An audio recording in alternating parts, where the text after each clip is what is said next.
Hello everyone. Welcome to my channel, and I'm going to talk about something today called the Old Testament plan of salvation. I don't know if that's the right title or not, but it's what I'm going to give it. And I'm going to start with the children of Israel in Egypt. They were in slavery and working for nothing. They were there about 400 years, probably 4 generations at least. And the problem with slavery is that they'd been there so long that it had become normal for them. And we know the story that God raised Moses to be his speaker, to be his person, to talk to Pharaoh. And we know the story that I believe Moses was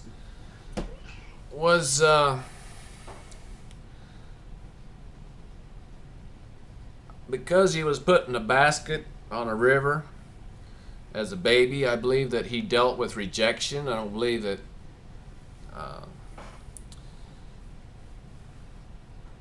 I don't know if that was God's plan or not, but we do know that Moses was angry. You go through and you pull out the verses, Moses was wroth, Moses was angry, Moses had something going on there. And when it comes to anger, you ask the question, who loaded the gun?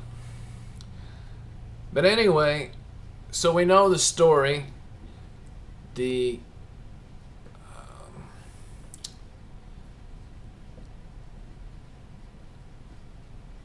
Moses came back. There was the 10 plagues. There was the Passover. The death angel in the last plague, the death angel passed over their house because of the blood on the doorpost. And then the Egyptians, they opened up their silver and gold chests and said, "Here, take it and leave," basically paying them for their slavery. I don't know if it was enough, but that's what they did. And then God leads them to the Red Sea. The Red Sea represents something that we cannot handle ourselves. Ephesians chapter 2 verse 8, it says, but by grace was you saved, not of works, lest you should boast. And so there's a part of this salvation that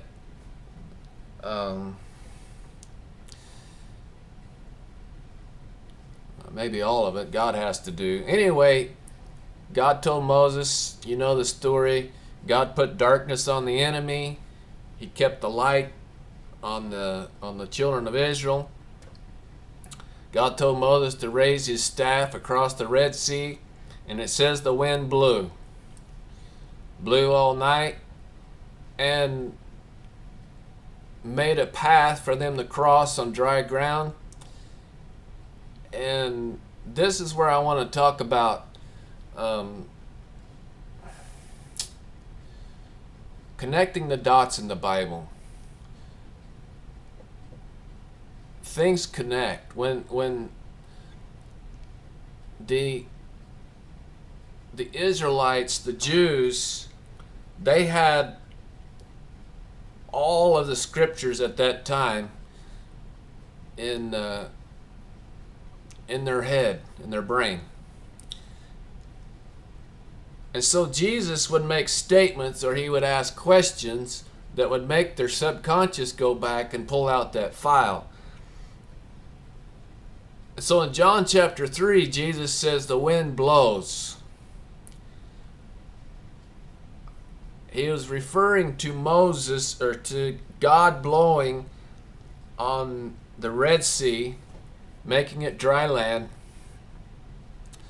And then the children of Israel went through, and it says in 1 Corinthians chapter 10,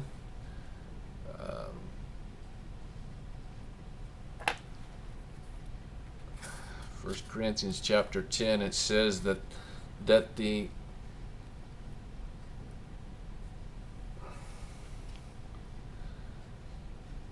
chapter 10 verse 2, that these children of Israel were all baptized in the sea and in the cloud. They went below the surface of the water. They were baptized through the Red Sea by submersion and went across on dry land. The army of Egypt, of Pharaoh, was also baptized by submersion, only they didn't live through it.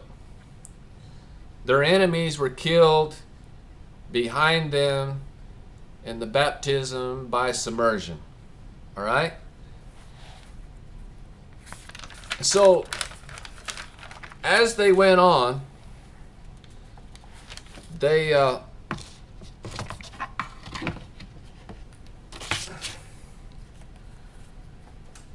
encountered bitter water.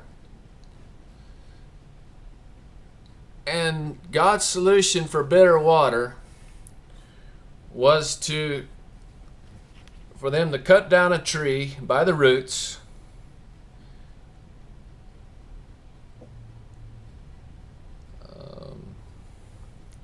and throw it in the bitter water. In Matthew chapter 3, verses 9 and 10, John the Baptist told them, he says that, do not say that Abraham is your father, your family. The axe is laid to the root of the tree. This is how you deal with bitter water. Your family tree is cut down by the roots and thrown into the bitter water. The bitter water becomes sweet. And so they move on, and they need water.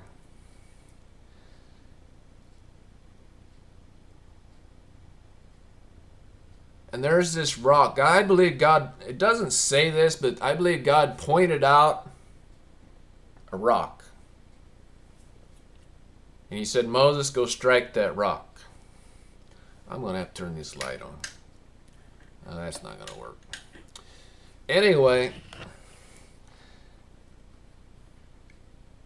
in John chapter 19, verse 34, it says, a soldier struck the rock, Jesus on the cross, and water and blood flowed out. All right? The Israelites, they moved on. They needed water. I believe that rock followed them. It's like the movie, the Transformers. Jesus followed them, the rock, and for some reason this is where Moses messed up. Moses was angry.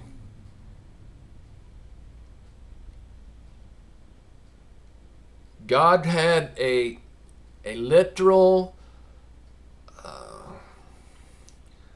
outward thing that he was doing here, and Moses messed it up. God said, go out there, see that rock out there, go and talk to it.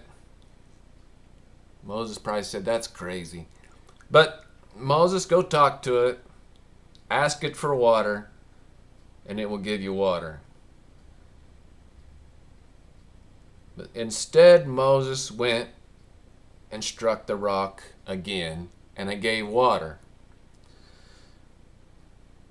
In John chapter 4, verse 10, Jesus the rock sat down at the well and waited for the lady. She had a hard time committing to marriage. And Jesus essentially said, those men are not your problem. If you will talk to me, the rock, I will give you living water from the rock. So the lady talked to Jesus, the rock,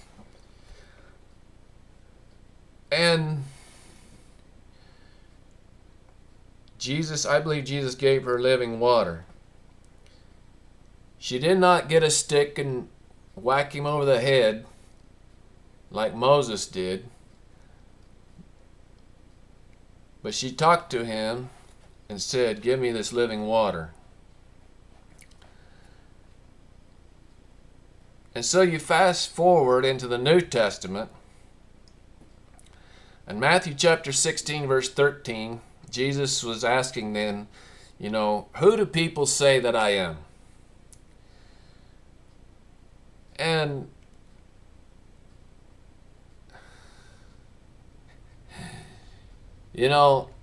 they said I put it this way.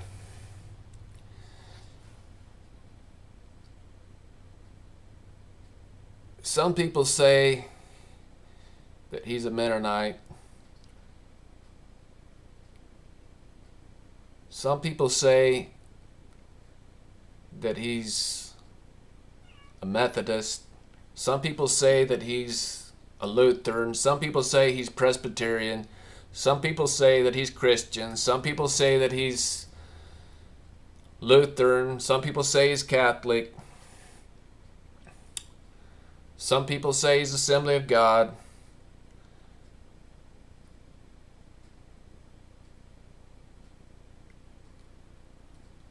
And Simon Peter said, you are the Christ, the Son of the living God.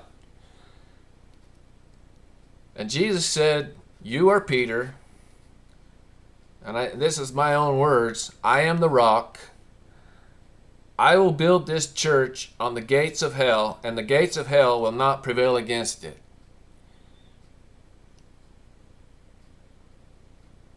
Verse 19, and I will give you the keys of the kingdom.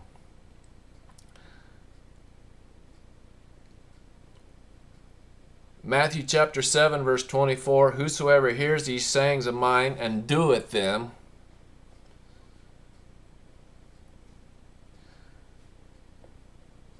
he will build his house, his church, his marriage on this rock, and the winds of the big bad wolf will not blow it down.